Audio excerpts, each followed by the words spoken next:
guys, welcome back to my channel. So today I'm going to be talking about my third trimester. A lot of things happened since the last video I made. I already gave birth and she's about to turn 2 months.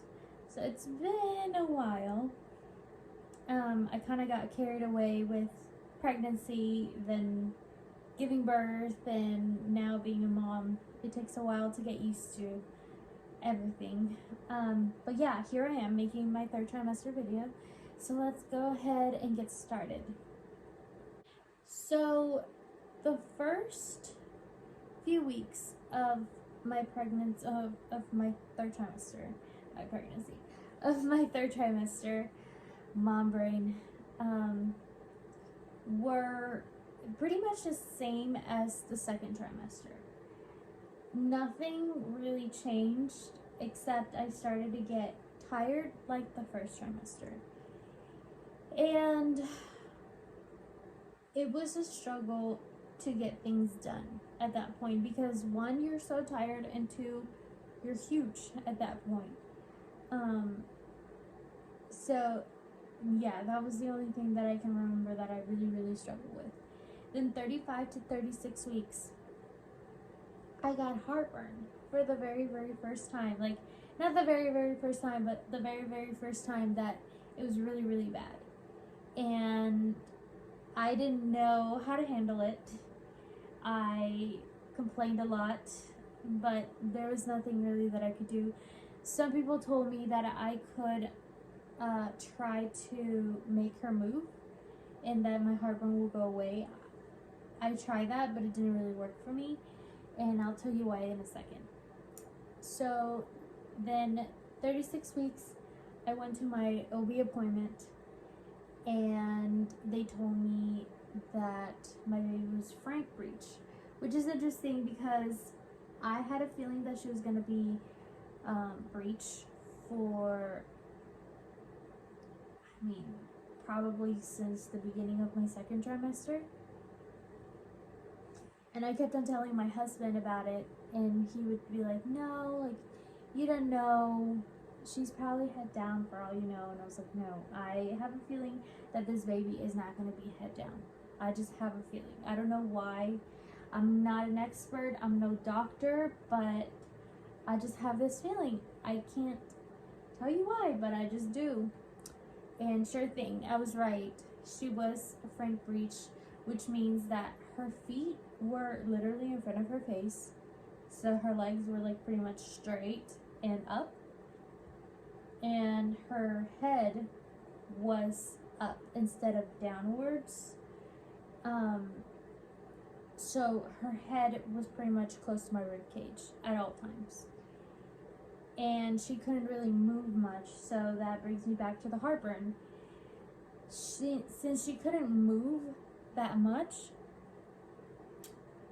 if I tried moving her, it wasn't going to be a lot. She would just move from one side to the other, but she couldn't really turn or anything like that. And since she was pressing on my major organs, that's probably why I had really bad heartburn, because I didn't really eat spicy food or, any of the foods that they tell you to avoid so you would not have heartburn. Another thing that happened was, and I don't know if I mentioned this on my second trimester, because I think it started on my second trimester, but it got really painful on my third, probably because she was big, and two, because she was close to my rib cage. But I had some pain in the middle of my stomach, not like, where your stomach is, it's like closer to your rib cage. That's kind of where the pain was, in between both of my ribs.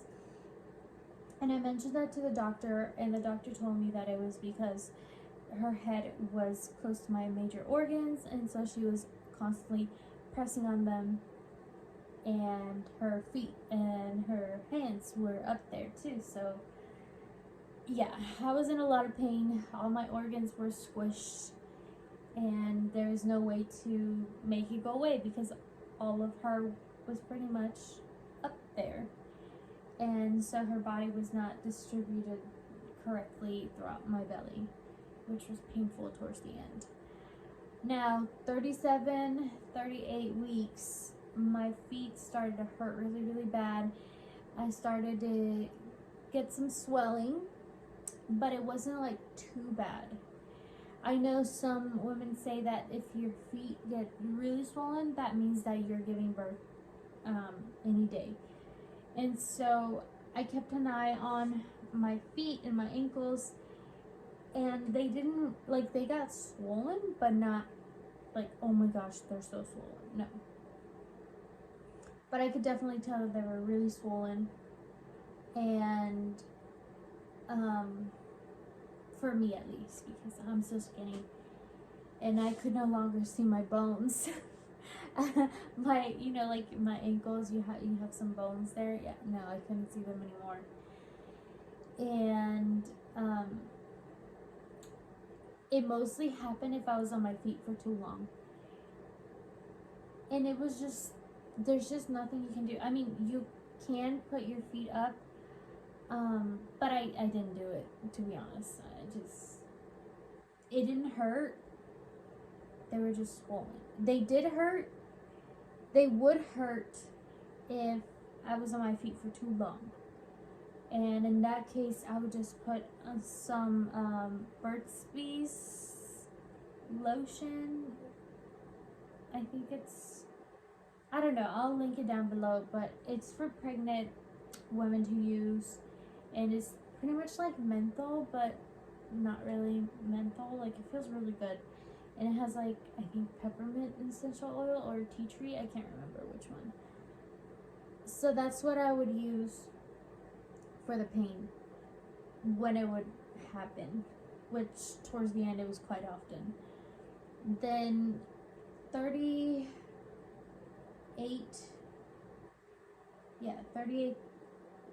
38 weeks, I couldn't sleep anymore, because you kind of go back to your first trimester in the sense of that you have to go to the bathroom all the time. And since you're so uncomfortable, like, my back would hurt, my feet would hurt, my ankles were swollen, and it was just awful. So imagine, like, trying to get comfortable and just, like, turning and flipping around is just so painful at that point. And when you finally find a comforting spot or a comfortable spot, you have to go to the bathroom. And so it was just the worst. Then 38 weeks, I started to have contractions. And let me tell you, those contractions were real. It hurt so bad. I didn't know what contractions were until they started to happen. Because I remember, like, at the beginning, I was like, are these contractions? Because your stomach will contract throughout your pregnancy, and sometimes it won't be painful. When your stomach contracts, like, your belly will get really, really hard. It usually starts happening towards second trimester, or when you start feeling it. And so I would always be like, am I having contractions? Am I having contractions? Well, 38 weeks I started to have contractions. And they didn't get, like, super, super bad, but they were bad enough where I couldn't sleep. And they would usually happen at 3 a.m. till 5 a.m. So, and I would track them down. And at some point, I remember, they got pretty close, like 5 minutes apart. But it only lasted for an hour. And then, after that, they just kind of started getting further apart. And then I would have contractions throughout the day too, but they weren't as consistent or as painful as at night, like, or morning, early morning, 3 a.m. to 5 a.m. And I ended up having my daughter at 39 weeks. So yeah, that's the end of the third trimester. Let me tell you, third trimester was real.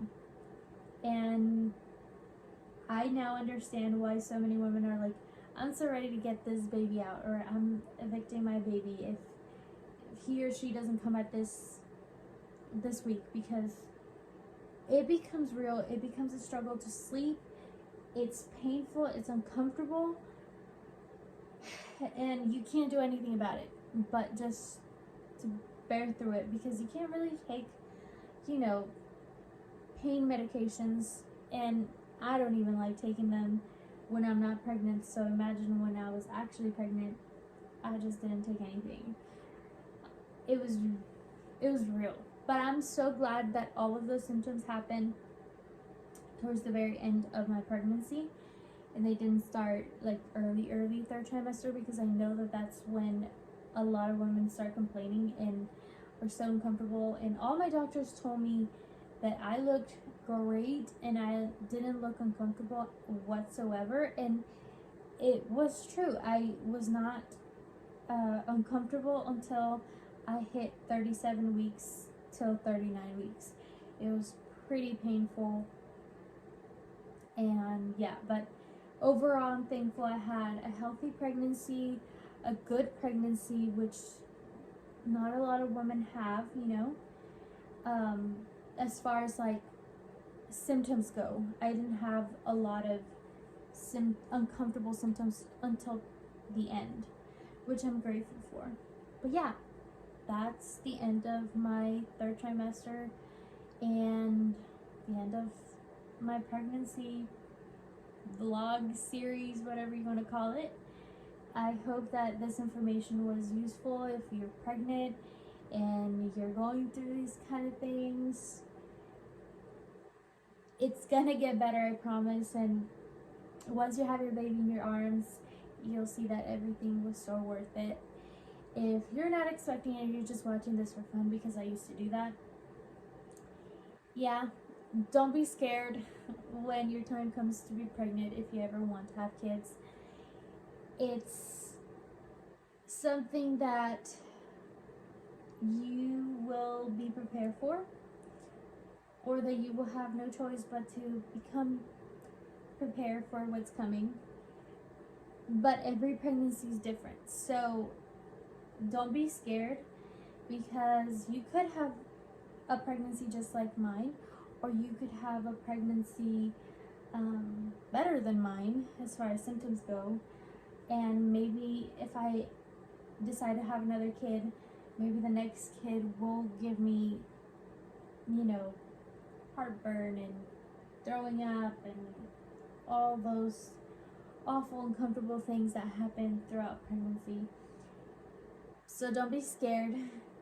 And yeah, I hope you guys enjoyed this video, and stay tuned for the next video, which is going to be my birth vlog. But I don't have any footage of my birth. I mean, I do, but it has no sound, and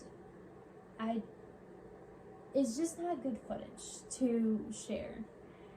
So yeah, I hope you guys enjoy this video, and stay tuned for the next one. See you in the next video. Bye.